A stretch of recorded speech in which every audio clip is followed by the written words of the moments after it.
Hello and welcome to the chemistry class once again. आज हम पढ़ते हैं थायोफीन के प्रॉपर्टीज़ के बारे में कुछ बातें।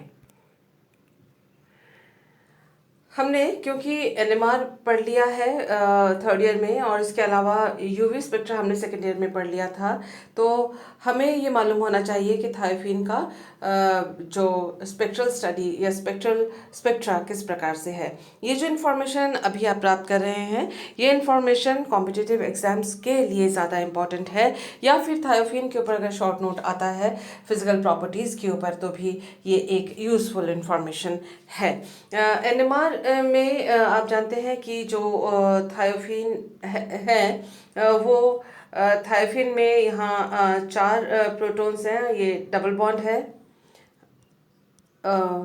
और थायोफीन जो है वो एक एरोमेटिक यौगिक है, हमें ये मालूम है, और हर कार्बन के ऊपर यहाँ एक एक हाइड्रोजन है। तो ये जो हाइड्रोजन्स हैं ये एरोमेटिक हाइड्रोजन्स हैं। तो इसी तरह से जो एरोमेटिक कंपाउंड एनएमआर स्पेक्ट्रा में जहाँ सिग्नल देते हैं, यानी 6.5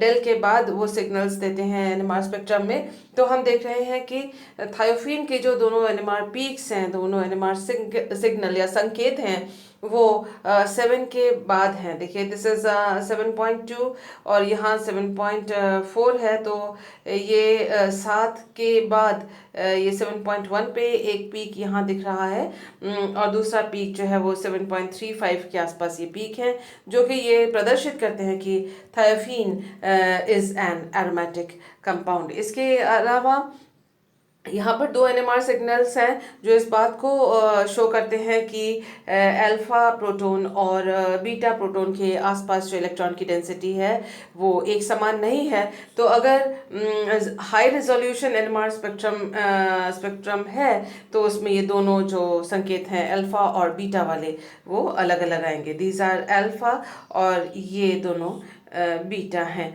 तो इनके संकेत अलग अलग आएंगे। दूसरा जो स्पेक्ट्रम आपके स्क्रीन पे है वो है, दूसरा स्पेक्ट्रम जो है वो है यूवी स्पेक्ट्रम। और यूवी स्पेक्ट्रम आपको मालूम है, जो यूवी स्पेक्ट्रम में जो कंपाउंड संकेत देते हैं या सिग्नल देते हैं या स्पेक्ट्रा देते हैं, उनके अंदर double bond, single bond, double bond, ये जो इस तरह की कॉन्जुगेटेड डबल बॉन्ड्स की जो सीरीज है वो होनी चाहिए। और यहाँ थायोफीन में वो कॉन्जुगेटेड डबल बॉन्ड की श्रृंखला है, चेन है, तो इसलिए यूवी में भी ये एक्टिव है, और थायोफीन जो है यूवी स्पेक्ट्रम में भी एक पीक प्रदर्शित करता है। आइए देखते हैं थायोफीन के बारे में कुछ और जानकारियाँ। यहाँ देखिए स्क्रीन पे डाइपोल मोमेंट दिया हुआ है।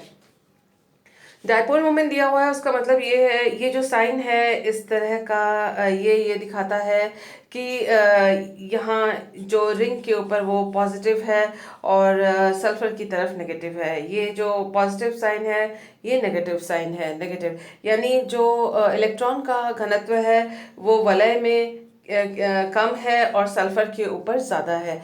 ये इन दोनों कंपाउंड्स का अगर हम स्टडी करते हैं या देखते हैं, तो हम ये पाते हैं कि पॉजिटिव चार्ज और नेगेटिव चार्ज का जब सेपरेशन होता है तभी तो डाइपोल होता है। और जितना ज़्यादा सेपरेशन पॉजिटिव और नेगेटिव चार्ज का होगा, जितना ज़्यादा ये एक दूसरे से दूर या इनकी सांद्रता अलग अलग केंद्रों में जितनी ज़्यादा होगी, उतना ही डाइपोल मोमेंट का जो मान है, वो वैल्यू है, वो ज़्यादा होगा।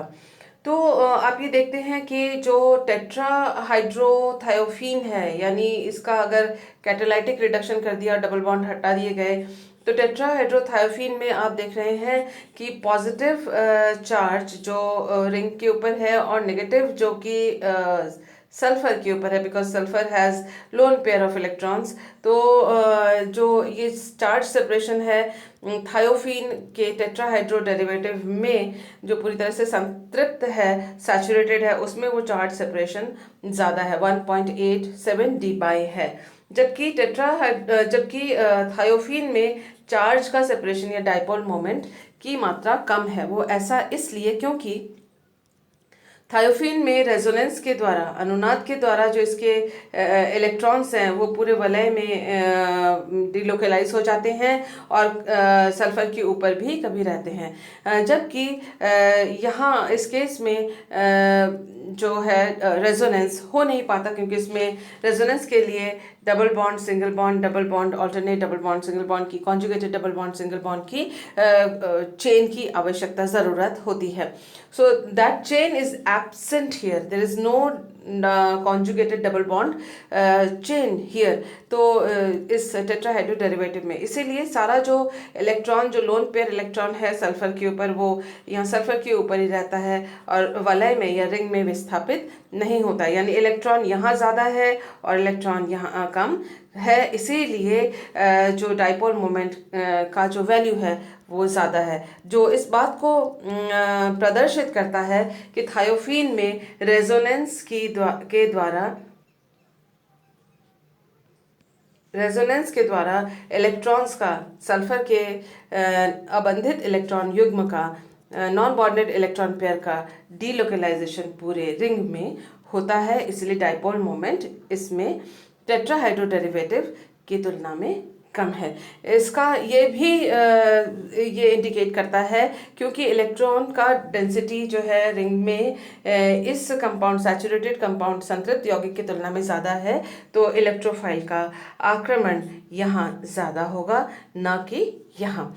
तो डाइपोल मोमेंट से भी हम जानकारी इस तरह से थायोफीन के प्रकृति के बारे में, प्रॉपर्टी के बारे में पा सकते हैं.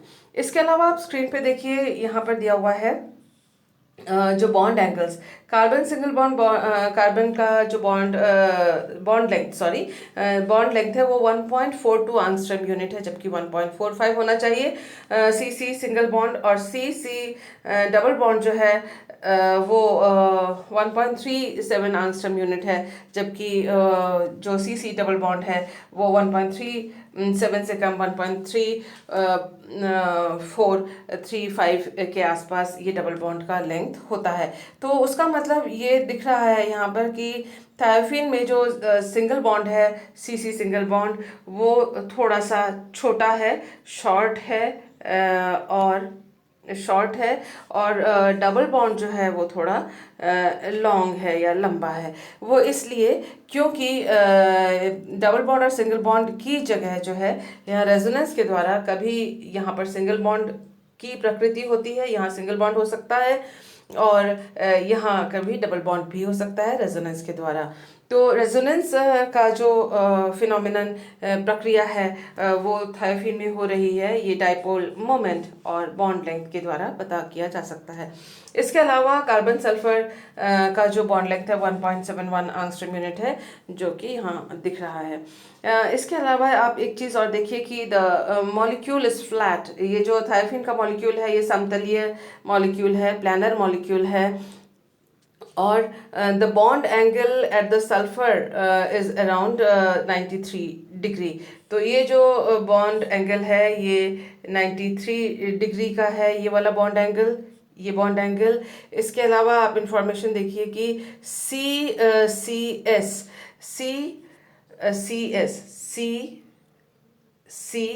एस यानी ये वाला बॉन्ड जो है, बॉन्ड का जो एंगल है वो 109 के आसपास है, and the other two carbons have bond angle around 114 angstrom unit.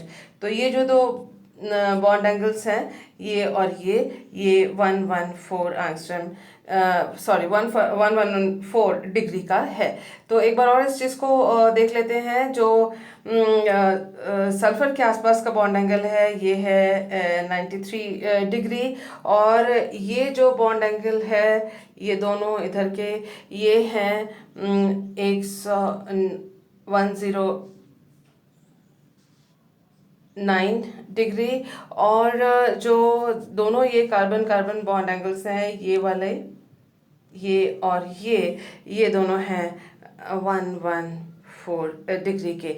अब जब अपने नोट्स बनाते हैं उन नोट्स में इसी तरह से आप उसके अंदर थोड़ा बड़ा डायग्राम बना के ये जो डिग्रीज हैं उस डायग्राम के अंदर ही लिख डालें तो ज़्यादा बेहतर होगा. The bond length is around 1 point, CS bond length is around 1.70 जो कि यहाँ पर दिखाया गया है, और the other CC bond is about 1.41 जो कि हमने यहाँ पर डिस्कस कर लिया, 1.4 और 1.37।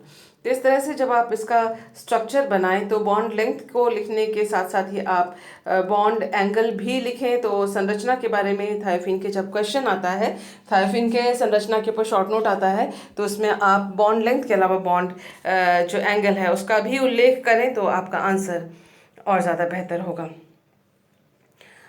नेक्स्ट देखें अपने स्क्रीन पे, the thiophene is the simplest sulphur containing aromatic compound. Sulphur वाला सबसे सिंपल एरोमेटिक यौगिक है, और इसका जो मॉलिक्यूलर फार्मूला है C4H4S है, वो तो हमें मालूम है।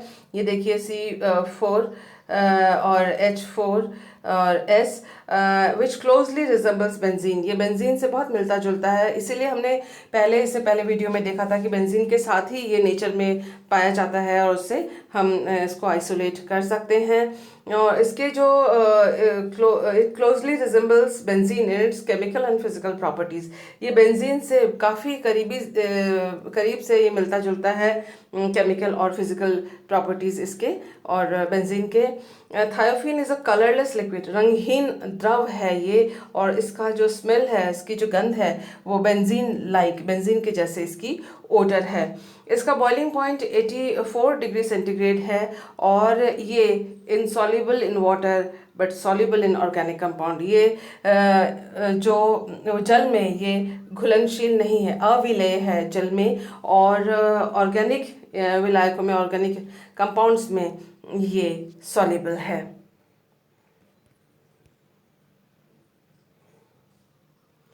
देखिए स्ट्रक्चर इसका जो हमने अभी थोड़ी देर पहले बॉन्ड एंगल पढ़ा था, जब स्ट्रक्चर के बारे में नोट आता है, अगर अच्छे नंबर का क्वेश्चन है तो आपको बहुत सारी चीज़ें लिखनी होती हैं। बॉन्ड लेंथ, बॉन्ड एंगल भी लिखेंगे, इसके अलावा लिखेंगे कि ये प्लानर मॉलिक्यूल है, समतलीय संरचना है, और सल्फर इसका हेट्रो एटम है। ये रहा सल्फर, हेट्रो एटम है इसका, और सारे जो एटम्स इन द रिंग हैं सब sp2 हाइब्रिडाइज्ड हैं। सभी एटम sp2 हाइब्रिडाइज्ड हैं इसके अंदर। और सल्फर में जो है 3p ऑर्बिटल है, it's 3p orbital with 2 electrons, 2 overlap with 2p orbitals on the carbon atoms. मतलब जो सल्फर के जो यहाँ पर ये देखिए 3p ऑर्बिटल है, जिसके ऊपर अबंधित इलेक्ट्रॉन है, युग्म है, और इसके अलावा हर कार्बन के ऊपर एक प्योर p ऑर्बिटल है, जिसके अंदर जो है एक इलेक्ट्रॉन है जो आपस में ओवरलैप होके, देखिए ओवरलैप होके इस तरह से पाई बॉन्ड बनाते हैं। और इस पाई बॉन्ड के बनने में सल्फर अपना जो 3p इलेक्ट्रॉन है उससे वो रेजोनेंस में काम आता है, काम में लेता है। यहाँ तो पाई बॉन्ड बने, लेकिन वो स्टैटिक पाई बॉन्ड यानी स्थिर, अपनी जगह पर स्थिर रहने वाले पाई बॉन्ड यहाँ होते हैं। लेकिन आपको मालूम है कि रेजोनेंस के द्वारा, क्योंकि ये मॉलिक्यूल फ्लैट है, प्लानर है, रेजोनेंस के द्वारा ये जो 3p के जो इलेक्ट्रॉन्स हैं वो भी रेजोनेंस में पार्टिसिपेट करते हैं। इसके अलावा 3d जो ऑर्बिटल है उसमें भी सल्फर के पास sp2 3d ऑर्बिटल है, वो इसके पास खाली है, और सल्फर जो है 3d ऑर्बिटल के द्वारा भी रेजोनेंस में पार्टिसिपेट उसका भी होता है, 3d orbital of sulphur atom. अभी देखिए कि 6 pi electrons of the thiophenes ring are obtained by 4 pi electrons from 4 carbon atoms and 2 pi electrons by 3p electrons by sulfur atom। जो 6 pi electron टोटल बनते हैं वो है कि हर carbon का जो 2p ऑर्बिटल है उसके एक इलेक्ट्रॉन, उसको वो 6 pi इलेक्ट्रॉन को बनाने में कंट्रीब्यूट करता है, अपना योगदान देता है। प्लस जो सल्फर का जो 3p ऑर्बिटल है उसमें जो अबंधित इलेक्ट्रॉन युग्म है वो भी उस 6 pi इलेक्ट्रॉन को बनाने में काम आता है। इसके अलावा सल्फर के sp2 हाइब्रिडाइज्ड ऑर्बिटल में भी एक अबंधित इलेक्ट्रॉन युग्म रहता है। आप देखें कि second lone pair of electrons on sulphur occupies sp2 orbital. जो दूसरा सल्फर का लोन पेयर ऑफ इलेक्ट्रॉन है वो sp2 हाइब्रिडाइज्ड ऑर्बिटल के अंदर है। तो ये जो स्ट्रक्चर है ये मॉलिक्यूलर ऑर्बिटल स्ट्रक्चर है। ये पाई बॉन्ड की संरचना है, जिसमें पाई बॉन्ड की वजह से और रेजोनेंस की वजह से वलय के ऊपर और वलय के नीचे ये ओवरलैप होते हैं, जिससे इलेक्ट्रॉन्स का क्लाउड जो है ऊपर और नीचे होता है। ये यहाँ पर जो है ऑक्सीजन लिखा है, but it should be sulphur यहाँ पर, क्योंकि फ्यूरान में भी ये स्थिति है और सल्फर में भी, थायोफीन में भी यही स्थिति है। तो यहाँ जब आप संरचना लिखें तो यहाँ पर ऑक्सीजन की जगह यहाँ एस लिखना न भूलें अपने नोट्स में। तो इस प्रकार से इसकी संरचना है। आइए देखते हैं कुछ और बातें। ये स्क्रीन पे आपके है रेजोनेंस स्ट्रक्चर्स ऑफ थायोफीन के अनुनादी संरचनाएं हैं, और अनुनादी संरचनाएं को कैनोनिकल स्ट्रक्चर्स भी कहा जाता है, या कंट्रीब्यूटिंग स्ट्रक्चर भी कहा जाता है, या रेजोनेंस स्ट्रक्चर भी कहा जाता है। तो आप इसमें देखिए रेजोनेंस एनर्जी जो थायोफीन की है 29 किलो कैलोरीज पर मोल है, जो कि हम इससे पहले वाले वीडियोस में कई बार इस चीज़ को पढ़ चुके हैं। इसके अलावा देखिए जो ये स्ट्रक्चर्स हैं, ये तो थायोफीन जिसमें इलेक्ट्रॉन्स का डिलोकलाइजेशन नहीं दिखाया गया है, न्यूट्रल स्ट्रक्चर है, और इसमें प्लस चार्ज और माइनस चार्ज का सेंटर अलग अलग नहीं है।